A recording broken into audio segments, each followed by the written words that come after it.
Hi, everybody. Welcome to Your History, Your Story. I'm your host, James Gardner. Today, our guest is Rick Malwitz, the author of the book, Little Girl Get Up. I'd now like to welcome Rick to our show. Welcome, Rick. Well, thank you for having me, and enjoy meeting you, James, and talking about this book. Well, this book is important to us because we have a sort of a personal tie-in to the story that you're going to share with us.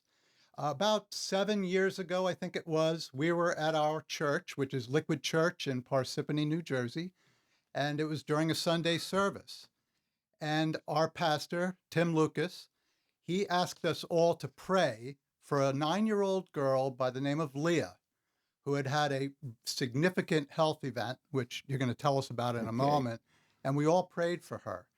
And then we kind of followed her story a bit. And then she later came back to our church and was up with the pastor and was doing so much better. And it was such a joy to everybody who had been praying for her. But recently, we came in contact with a copy of this book, Little Girl Get Up by Rick Malwitz. And I was wondering who is the person who actually wrote it. And I found out it was Leah's granddad. So that was, now Kelly and I spoke and said, hey, we really have to talk to Rick about this incredible story. But Rick, let me ask you first of all, Little Girl Get Up. What's the significance of the title of your book? Well, there's a story in the book of Mark in which Jesus hears about the daughter of the synagogue ruler who is sick in bed. And he then goes to her home.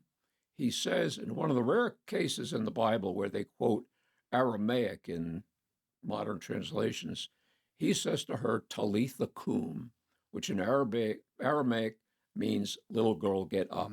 So it was a natural. In fact, Tim Lucas, when he was in the parking lot, the day that this happened, the day after it happened, he was, what do I say? What do I tell them? And he told them the story of Talitha cum. And that kind of became a rallying cry. Now, Talitha cum, as a book title, what does that mean? Well, little girl get up is what it means. Let's set the stage for this story about Leah. Can you take us to the time prior to her health incident, which was a spinal cord stroke, Right. Correct? Could you take us to the point in time before it actually happened? Well, Leah was we now have 9 grandchildren. Wow. Leah was the first. And when our 9th was born last July, I told Leah, I said, we have 9 grandchildren, but you're always going to be special because you were the first. And when she was born, my wife and I became grandparents officially. And so everything she did drew a whole lot of attention from us and from the family extended. Just a nice little girl. Great picture of her getting on the bus to go to kindergarten. Her kindergarten teacher said that kids come into kindergarten, some of them are intimidated, some of them are scared. Others come in raring to go. Well, Leah was one coming in raring to go. And she just embraced school. She was, for her age group, was a very good athlete, very healthy, no symptom that would suggest that this might happen. And then one day she's down in the basement with her sister. My daughter, Abby, said, go downstairs, go crazy, just, And she calls up and says her back hurts. And then she comes upstairs. Abby says, sit down on the couch. And then her fingers start tingling. And her arms, she kind of starts losing movement. And then Abby says to her, why don't you go into the guest room in the back and lay down? And she stood up and collapsed. She had no strength in her legs at all. And Abby called my wife, who's a nurse, Donna, and told her. And Donna said, you got to get her to the hospital. And so she took her to Morristown Medical Center. And she had thought about an ambulance, but she says, I can get there a lot quicker. And she got there quicker. She met Peter, my son-in-law, and he helped carry her into the ER. And initially, they had no idea what the problem was. And in fact, it would take 2 weeks before it was a diagnosis of a spinal cord stroke. They had a lot of different thinking about it. And the difficulty in diagnosing it is the fact that they're very rare. We're all familiar with strokes that affect the brain. Uh, they say 98% affect the brain. This affected the spinal cord, in which I'm told perhaps a little piece of something got in her vessel that fed the portion of her spinal cord, and that's what caused the stroke. And again, there was no hint that this would happen. She was a very healthy girl, as I say, very athletic, and it just happened. And as one doctor told me, she won the bad lottery. Where were you when you heard this news? Well, I was down in Tampa, Florida, and Donna called me that evening to say, Leah's sick, Abby's taking her to the hospital. And I was down there. I went to some spring training baseball games. And then 2 days later, I was going to pick up my brother and sister-in-law and Don at the airport. We were going to the RC Sproul conference in Orlando. And the next morning, Donna called and said, it's really serious. And so I went and checked out at the hotel, headed up I-95, and I got to Baltimore, and it started snowing, and it was a doozy. And in fact, I was on the turnpike, and it was a stretch maybe of 10 miles where I didn't see anybody coming in the other direction. And so, something's up there. Well, it just kept getting worse. And usually takes me maybe 20 minutes to get from the turnpike to my house. And that took about almost 2 hours. In fact, I had at one point, a police officer gave me a little tug to get out of a snowbank. It was that bad. And so then it was valuable that I be home as soon as possible. And it was a very difficult ride, not just the snow, but knowing what Leah was going through. And of course, there was so much mystery in the beginning. And in fact, she was in the ER, and they did not have room for her up on the floor. So she stayed in the ER overnight. At about 6 a.m, she couldn't breathe. And so because she was in the ER, where that's their job, emergencies, not up on the floor. And it was a gal up on the floor. They asked her for a particular breathing device, and she realized it was, for a child, and she went down to help out. And a team of about, Abby said it just seemed like everybody in the hospital was working on her at the time because, you don't breathe and you're risking brain damage. So and if she'd been on the floor, might not have noticed it right away, might not have got the help right away. So it was one of the little blessings, the fact that she was in the ER when this happened. I'm thinking about first of all, I'm thinking about you on that drive, what was going through your brain at that time. And I'm thinking about the family, her mom and dad. And now they had other children, right, at the time. So now there's the 2-week period where nobody knows what's going on, Right. which must have been terrifying. And then, of course, getting the diagnosis. What kind of scramble had to go on during that 2-week period, and then the time immediately after the diagnosis? Well, What happened? early on, there was a mention of a possibility of a stroke, but it was one of several possibilities. And the word stroke, we're familiar with people that have suffered strokes, and that really spooked me. So when we got the diagnosis, you just didn't know what the end result or what's going to happen. You don't know what her recovery is going to be like. There's just a lot of mystery involved. And I later learned that they were not able to diagnose a spinal cord stroke until the invention of the MRI.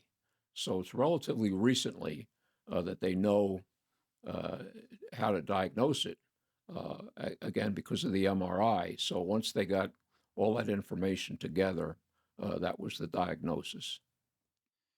Did Leah know anything about what was going on during this period? Well, she's 8 years old at the time. She's in the hospital, and she's got all these devices hooked to her, and she's got waves of people coming in, and it was she recognized the people. Um, there's a story early on that she was watched before they realized that she hadn't had any brain damage. They put on a television one of these stupid sitcoms, and somebody in the sitcom says a word that's not permitted in the Hanson household. Uh, she thinks it might have been stupid. Peter thinks it might have been shut up. But Leah had an alarm in her eyes. She said, maybe I can't watch it anymore because of that word. And so it told us, it told Abby and Peter that her mind is working enough to know that you can't say stupid. Such a small thing, but what a great sense of relief Yeah. to the family when you saw that. Now, one of the main impactful part of your book uh, was the fact that you talked about a support network Mm-hmm. that really it was a four-part support network. And you likened it to, in scripture, it's Mark chapter 2, verses 3 through 11.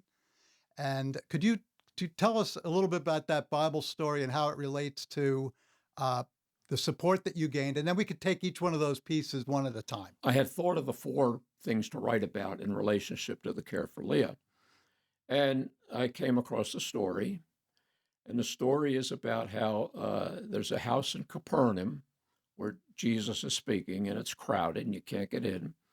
And so these four men take this paralytic, and I imagine that they, had a piece of canvas, a piece of tent or whatever, and they each hold a corner to lower this man to Jesus. And so that's how I divided the book into the four elements.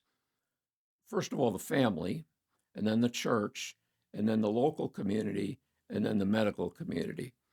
And as I look back, all four of them could not have done a better job: the family, the church, the community, and the doctors. So I give a lot of applause in four different directions. Let's talk about family first. So Leah has four grandparents, Right. and you're pretty local to Leah. Were you fairly close to her geographically? We live about 11 miles east, and the Hansons, Art and Ann, they live about 11 miles north in East Hanover at the time. So there were four grandparents, and to help out. We each had an assignment. Donna and I took Timmy, who was in kindergarten at the time, which meant getting his homework done, taking him to school, picking him up. Our daughter Carrie helped a whole lot with that as well. And then Art and Ann took the twins. They had 4-year-old twins that they took. And so I'm not sure who had the tougher assignment, the twins, but we did get, when Timmy was in kindergarten, we got time off. So it was good. When you think of it, all right, babysitting, what a critical role that was in Yeah. this, because Leah's mom and dad had to be there for her at all times, not only to be there with her, but for the people, medical people who were treating her, and questions and things that had to be answered, and all the logistics around, weeks and weeks in the hospital. It must Yeah. have been a blessing to mom and dad to know that their other children were being cared for. So that really was so amazing. And there were other, I guess, aunts and uncles who were also pitching in. Right. Yeah, I should give credit to the aunts and uncles, and they were there standing by. And Peter said something early on. He said, "We're taking care of Leah. you guys got to handle the rest. And there was never any question what we would do. And Abby, my daughter, spent 93 nights in the hospital with Leah. I think there was one night toward the end that she took it off to kind of prepare the house for the homecoming. But she laid down there. And in fact, when Leah was at Morristown Hospital, she spent 3 weeks there before going to Children's Hospital in New Brunswick. And Peter was there, and he would doze off in the waiting room.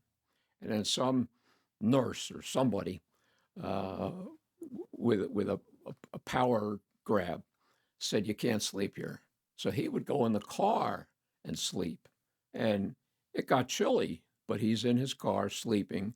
So he'd be there first thing in the morning. So Peter and Abby, because they had grandparents they could trust, it just took a whole lot of burden off of them and thought process. And so, as I say, with the four elements, you couldn't get better than that. Having four grandparents nearby, various Aunt Sarah, Aunt Carrie.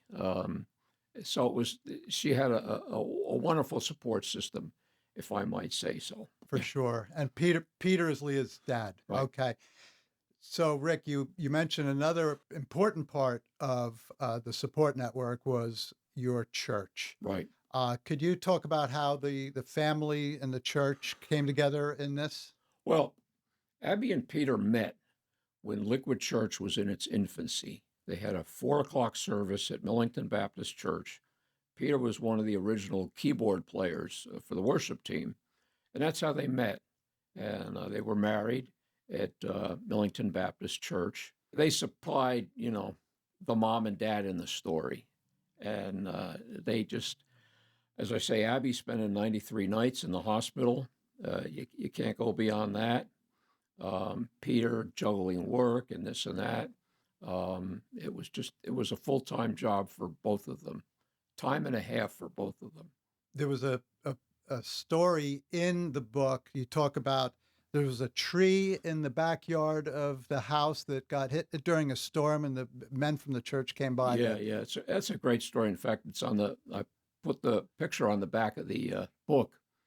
There's a cherry tree, and the blossoms came out. And that week, because of the heavy snowfall, the tree had some blossoms on it, etc., and it split in half. And Peter comes home. The first or second night he's in the hospital. And here's this cherry tree that was planted when Leah was born, Leah's tree. And Peter calls up a gentleman at church, Ryan Smarillo, and says, "Ryan, you got to do something." And Ryan puts together a team. They go to the tree, and they do the best they can. They get bolts to put it together. Fortunately, both halves of the tree were still connected to the roots. So there's a fellow, one of the team members, Jeff Allen, grew up in Vermont, knows all about trees, said he thought it might work. And in fact, he went back a couple nights later to prune the tree to lessen the weight and to put beeswax in so it would be it would protect it from bug infestation or whatever, water. And sure enough, the tree bloomed again the next spring, and every spring it comes out, it's a little bigger.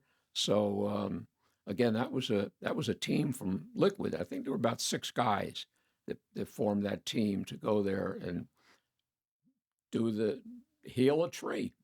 I imagine it was just very significant for Peter, because here he's dealing with this tragedy, and here's Leah's tree at the same time Right. facing a similar fate, it seemed, but the church came behind Right. them and helped them, and I would imagine they were there for support along the way, as was your own church to you. Yes.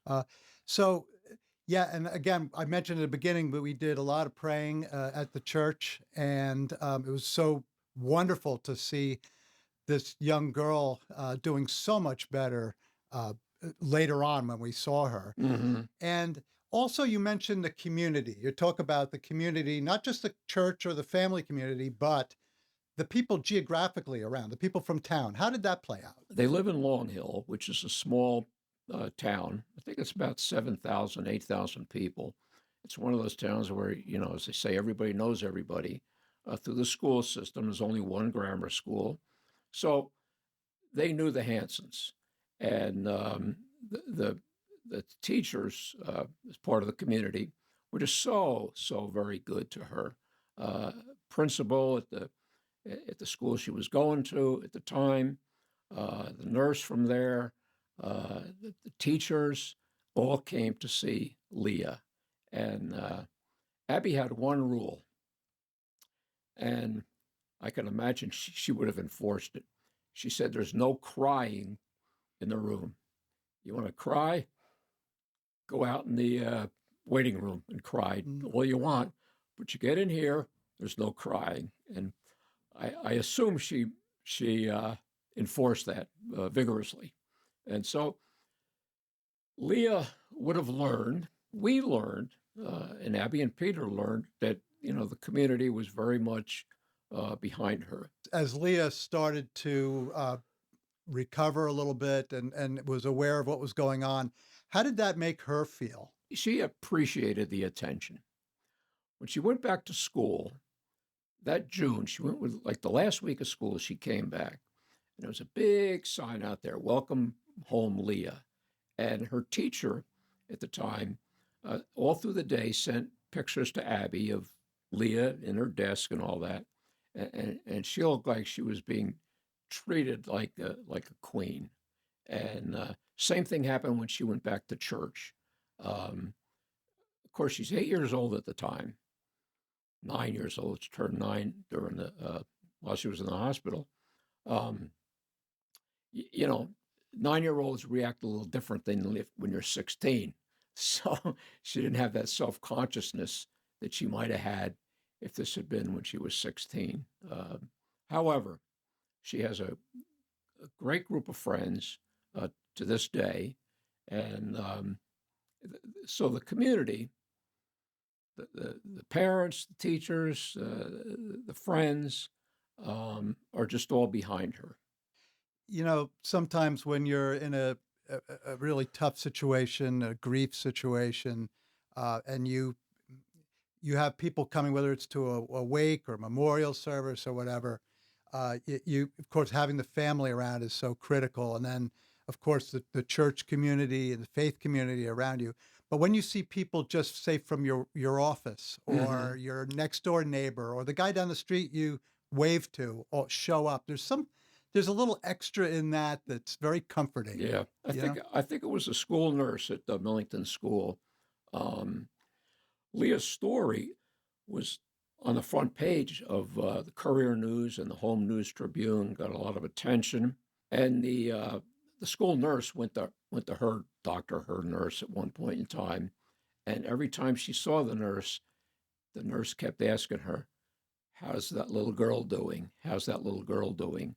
So people do the story, and here it is, 7 years later, and I'm sure if you mentioned to Long Hill, "Do you remember that little girl that had the spinal cord stroke?"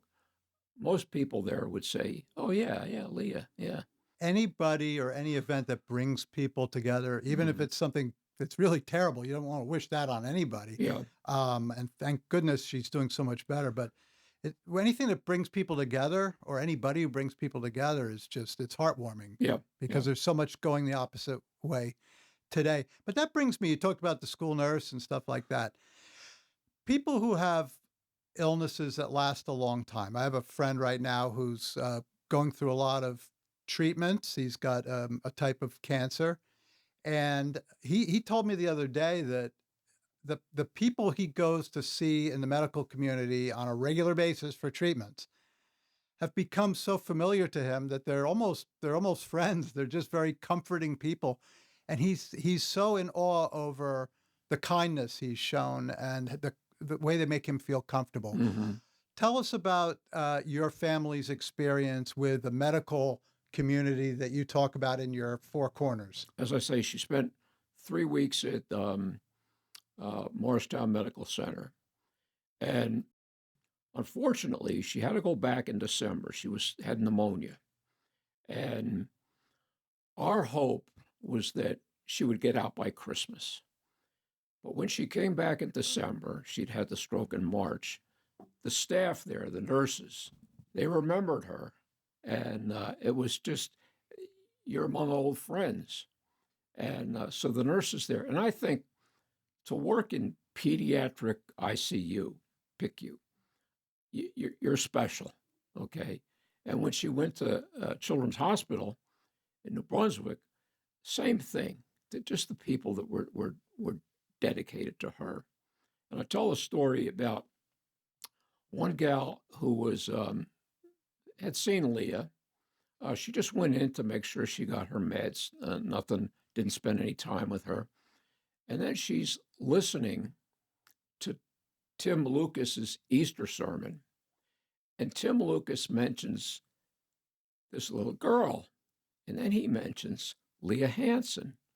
And the nurse there says, "That's one of my patients." She went in to tell Abby the story. And the way Abby tells it, they just hugged and bawled together so she saw, what the answer to prayer was. And in fact, when she went back you made a reference earlier to going to seeing her at Liquid, I went with her, distribute books, and I said, this is what answered prayer looks like, to see her from the time that she'd been in the hospital. The Children's Hospital did a promo for her. And so Tim Lucas was able to show portions of that in church to see where she came from. And then to see her now, as I say, it's answered prayer.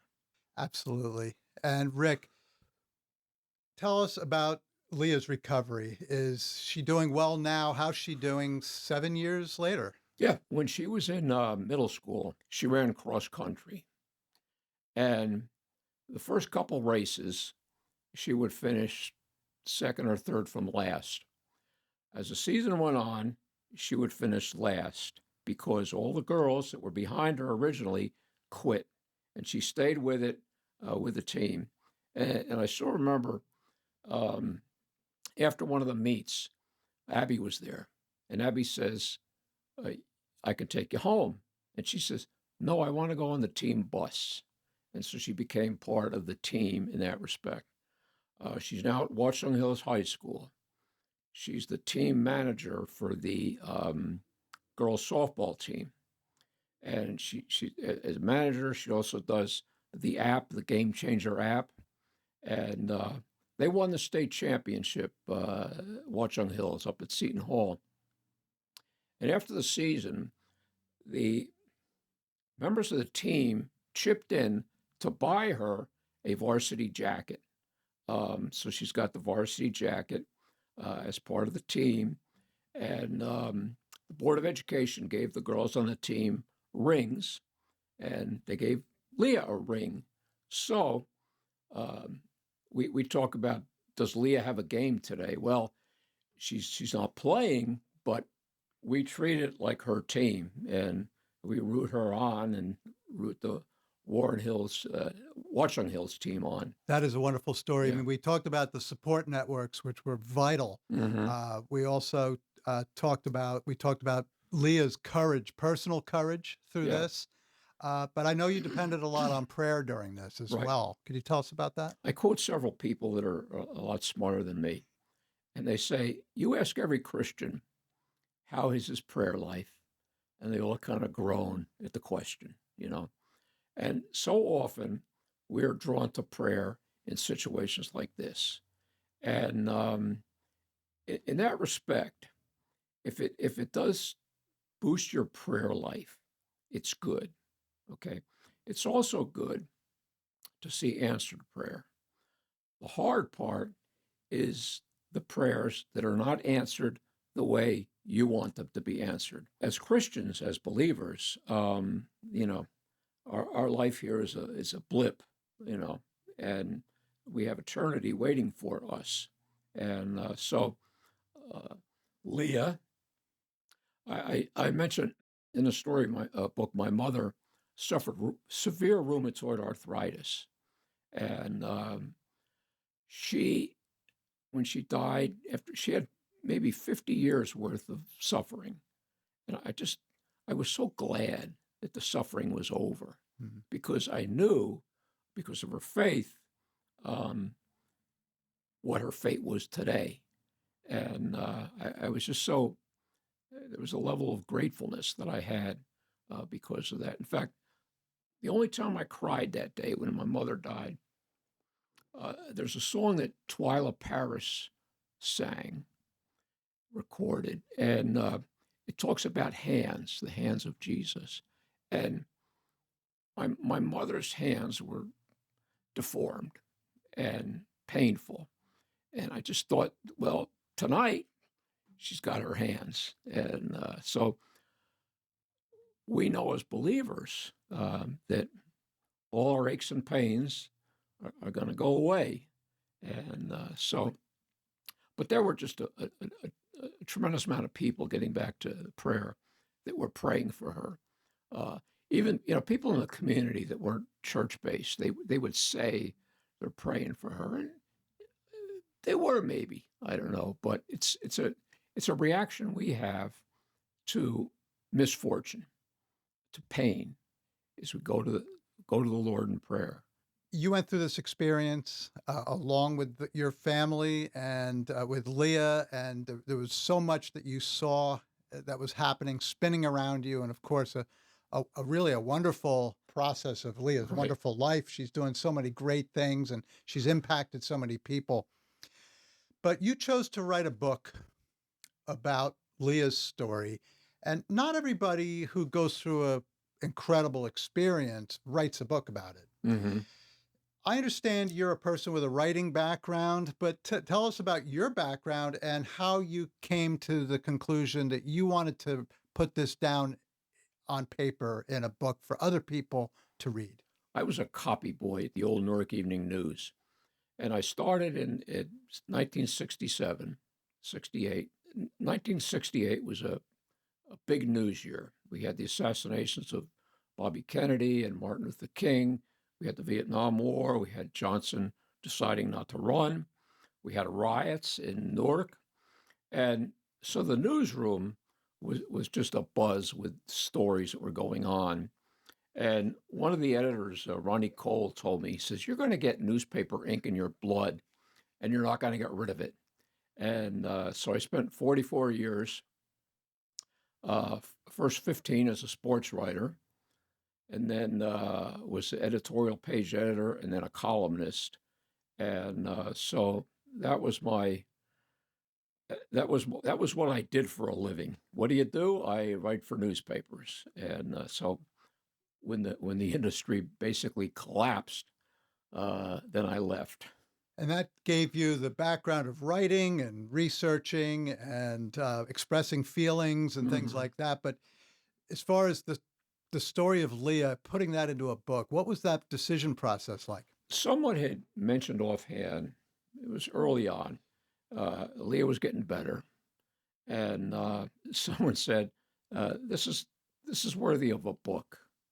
I said, "Oh, that's my job." And so I went about writing a book. It's published by Westbow Press out of Indiana. They're a division of Thomas Nelson, which is a division of Zondervan, religious publishers. And so contacted them, and the rest is history. What is it about the book, the message in the book, that you think can help other people who might be going through a similar, it doesn't have to be a health situation, it Right. can be some other kind of crisis. What would you want people to get out of reading your book? One of the purposes I had was to tell the gospel to people that throughout various stations in my life that I came across. Facebook page, for example, Union High School class of 1966. I put it on there. Anybody wants a copy, I'll send you a copy. I did the same thing with a Facebook group from my previous newspapers.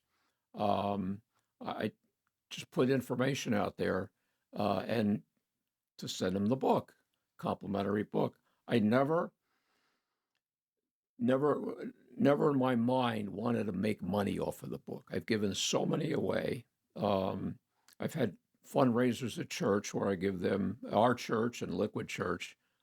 People buy it, and book sale I had in Millington Baptist and raised $925 for Leah's group to go on a mission trip to the Dominican Republic. Liquid has a clean water fund. I sold books and gave them all the money. My church had a building fund, a Great Commission fund, which supports missionaries. So at every step of the way, I would distribute the books. And you throw out the seed, and it's got the Word of God in it. In fact, one of the earliest responses I got from a fellow I graduated with is a retired doctor in Florida, Jewish. Mm-hmm. And he thanked me for explaining to him what Christianity was about. You know, he's lived in a Christian culture all his life, and this book explained to him what Christianity was all about. I gave books to various people that I had done stories on in the past. Among them was a former Governor Jim McGreevey. Gave him a book, and I could tell from the questions he asked that he read the book based upon his observations about certain things. So it was I don't have the gift of evangelism, but if I can write a book and people get the gospel through the written word, that's me throwing out a seed. And I'll go down. My son lives in Greenville, South Carolina. I'll bring books with me on the way. I'll give them to the gal at the hotel. I'll give them to the gal pumping gas next to me. I went to Los Angeles last fall and had a bunch of books and gave them out to people at the airport. And three of them wanted to take my picture with the book. Now, I don't know if they read it. They liked the cover. And I sent books to people. I said, either read it or give it away. And you just never know what effect it might have on various people. Well, the book is wonderful. I mean, it really tells the story of a family that is dealing with some incredible, I guess, different emotions of shock and fear and grief, and but also love and community, Yeah. unity, working as a team. I mean, so much can get done when a lot of people are working for the same thing. Yeah. And you show it from a standpoint of prayer and hands and feet in action, Mhm. the whole gamut. It's there. How can people find out more about your book? It's available on like Barnes and Noble and Amazon. As I say, I love giving it away. I could give you my email address, rmalwitz@yahoo.com. You send me a notice, you want a book. I charge $5, which covers mailing. I think it's like $4.63 for the mailing, so my profit is 37 cents.